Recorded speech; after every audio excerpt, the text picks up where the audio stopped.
teman-teman, perkenalkan nama saya Ismi Dwi Gita Rambu Kurniawati, NIM 19130177, kelas B, semester 4, Budidaya Perairan, Fakultas Kelautan dan Perikanan, Universitas Nusa Cendana Upang.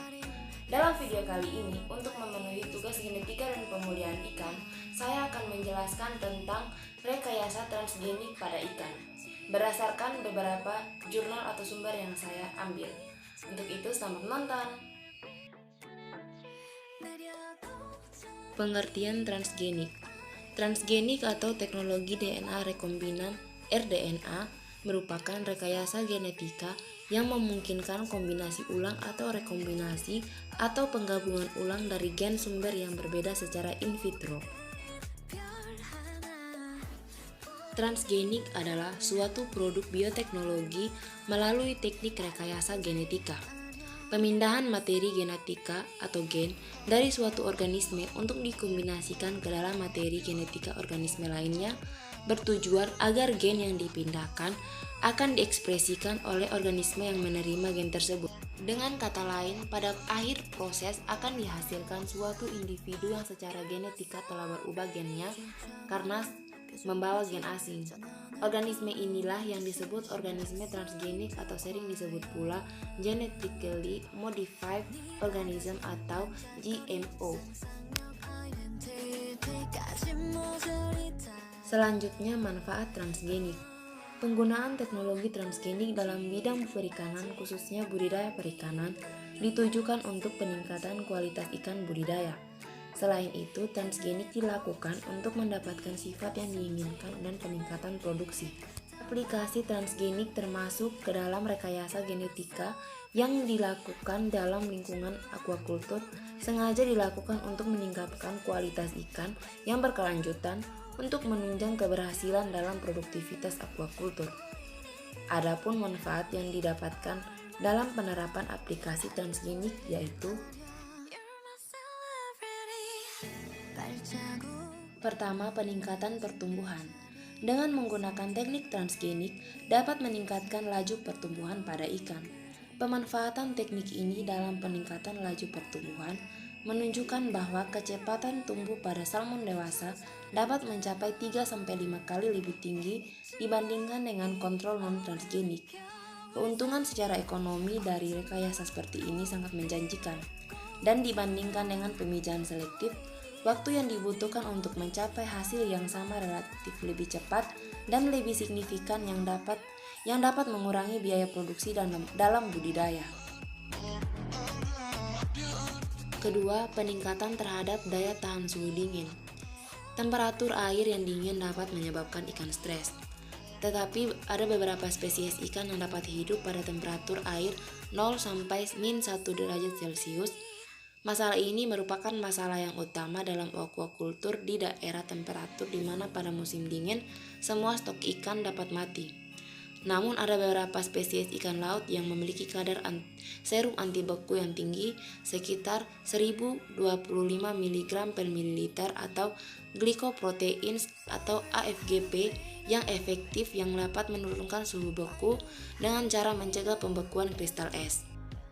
Struktur protein ini bervariasi, satu jenis berupa AGFP dan 4 lainnya berupa AFP.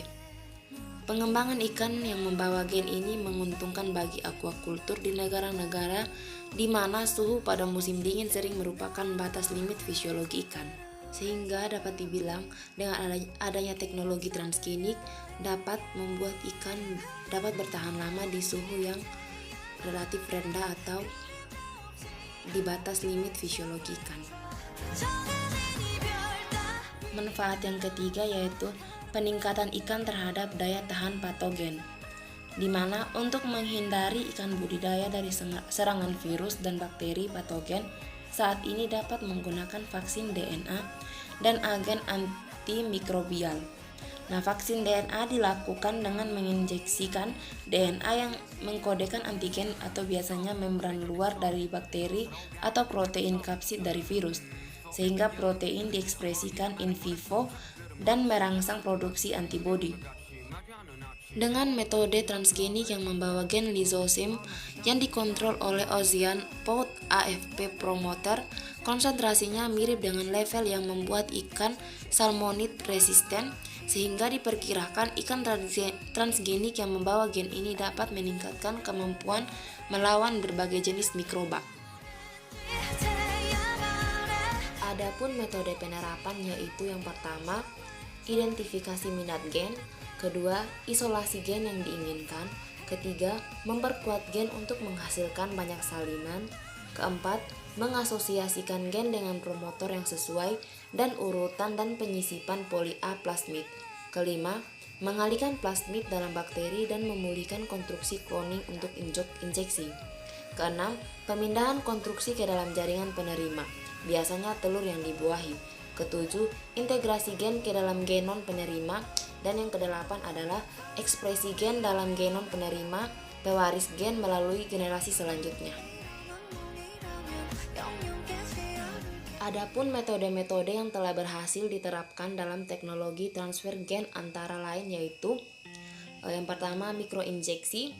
Gen yang akan diintroduksi disuntikan ke sel menggunakan gelas pipet yang sangat kecil berdiameter ujung jarum sekitar 0,05 sampai 0,15 mm.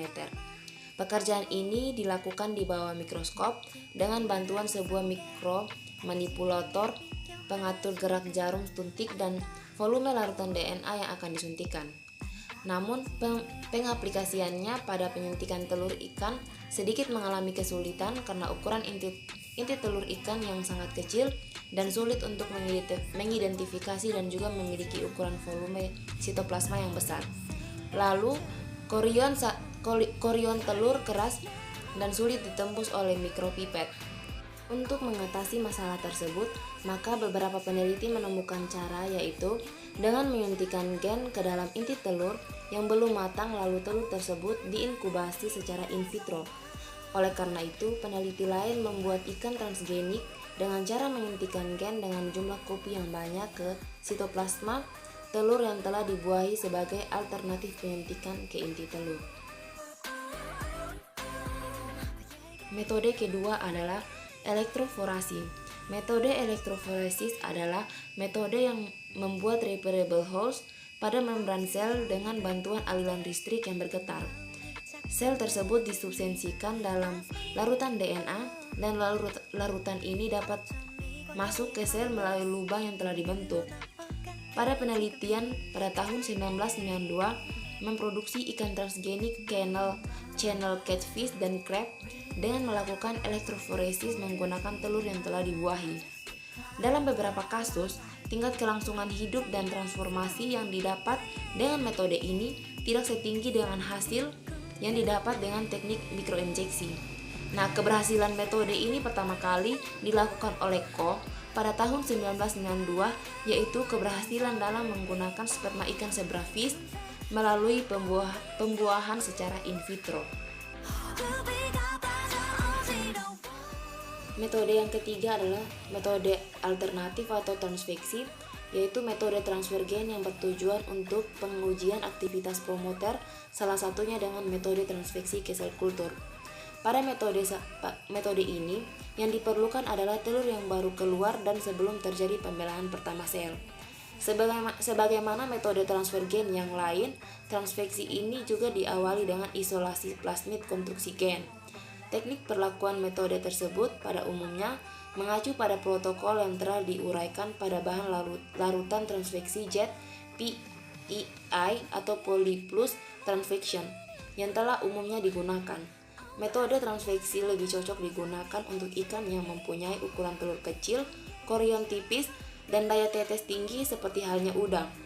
Jumlah telur yang diaplikasikan pada metode tersebut relatif lebih besar, tergantung kemampuan dan keahlian dalam penyediaan telur dan dalam jumlah banyak dan waktu yang singkat. Aplikasi teknologi transgenik pada beberapa jenis ikan. Nah, yang pertama, ikan Japanese Medaka atau Oryzae leptipes. Ikan ini telah banyak menjadi bahan percobaan modifikasi genetik untuk memperoleh kualitas yang bagus sebagai ikan hias. Salah satunya, para ilmuwan memasukkan protein fluorescent protein dari ubur-ubur ke dalam embrio ikan, yang nantinya protein tersebut dapat menyerap warna dan memancarkannya kembali. Hasilnya, beberapa ikan mempunyai kemampuan menghasilkan warna yang indah, seperti warna kehijauan, kemerahan, dan lainnya saat gelap atau pada saat minim cahaya. Kedua, ikan zebra transgenik atau Danio rerio. Zebrafish yang dimodifikasi secara genetik yang telah diberi protein neon untuk diberi kepada mereka agar berpenampilan yang bersinar dan penuh warna. Rekayasa genetika pada ikan zebra dengan menggunakan gen warna dari ubur-ubur dapat bermanfaat sebagai indikator pencemaran alam, karena ikan hasil rekayasa ini akan memedarkan warna sesuai dengan gen yang disuntikannya jika tempat yang ia tinggali mengandung polutan atau sudah tercemar polusi. Selain sebagai indikator pencemaran lingkungan, ikan zebra juga dapat dijadikan sebagai biomedis yang dapat dijadikan sebagai percobaan penelitian mendeteksi suatu penyakit. Yang ketiga, ikan karper transgenik, yaitu pada pengaplikasian transgenik, ikan karper mengalami pertumbuhan mencapai 3 kali dari ukuran normalnya, karena pada ikan karper memiliki hormon pertumbuhan ikan salmon atau rainbow trout yang ditransferkan secara langsung ke dalam telur ikan karper. Begitu pula pada penelitian lainnya memberi hasil yang serupa, yakni seperti pada ikan kakap dan ikan salmon Atlantik yang juga sama-sama disisipi oleh growth hormone, yang dimana dapat disimpulkan bahwa dalam transfer gen, ikan-ikan tersebut mengalami pertumbuhan mencapai 3 kali atau lebih dari ukuran normalnya. Sehingga dapat dikatakan bahwa pengaplikasian transfer gen atau transgenik pada ikan-ikan tersebut berhasil. Kelebihan teknologi transgenik. Hasil penelitian transgenik pada ikan telah memberikan dampak yang positif pada pertumbuhan ikan, dan terbukti bahwa gen luar yang ditransfer telah mampu berintegrasi dengan genomnya. Hal ini dapat dilihat dari hasil pertumbuhan keturunannya yang cukup meyakinkan, yaitu sekitar 4-6 kali lipat pada ikan salmon. Nah, pada ikan tilapia, transgenik menghasilkan berat sekitar 60-90 gram per individu pada umur 5, 6, dan 7 bulan. Sedangkan ikan neon menghasilkan berat sekitar antara 20-30 gram per individu. Pertumbuhannya sekitar 3 kali lipat dibandingkan dengan ikan kontrol. Nah, jadi di sini dikatakan bahwa salah satu kelebihan dari teknologi transgenik yaitu dapat mempercepat pertumbuhan pada ikan per individunya. Dan yang terakhir yaitu kekurangan teknologi transgenik. Pada kondisi akuarium, ikan transgenik yang cepat tumbuh tersebut 30% lebih cenderung mati sebelum mencapai kedewasaan seksual. Ikan transgenik yang diperkenalkan ke dalam populasi ikan yang hidup liar menunjukkan hasil yang mengkhawatirkan. Jika ikan transgenik lepas ke alam liar, mereka dapat menyebabkan pencemaran spesies-spesies air lainnya. Karena ikan transgenik lebih agresif dan memakan lebih banyak makanan. Mereka juga tidak berenang agresif atau berenang sebaik ikan liar lainnya, sehingga mereka dapat berkumpul di suatu area dan memonopoli persediaan makanan dan sumber daya lainnya. Hal ini dapat mempunyai efek menghancurkan lingkungan alami, khususnya beberapa ikan yang direkayasa seperti ikan salmon, trout, carp, dan tilapia yang dimana merupakan pemangsa atau predator.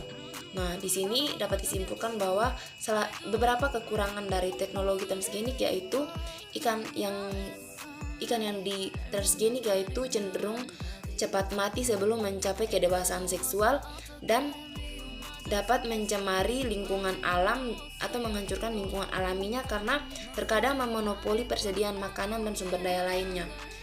Dan juga ikan transgenik tidak berenang sebaik ikan liar lainnya. Sekian video penjelasan singkat dari saya tentang rekayasa transgenik pada ikan.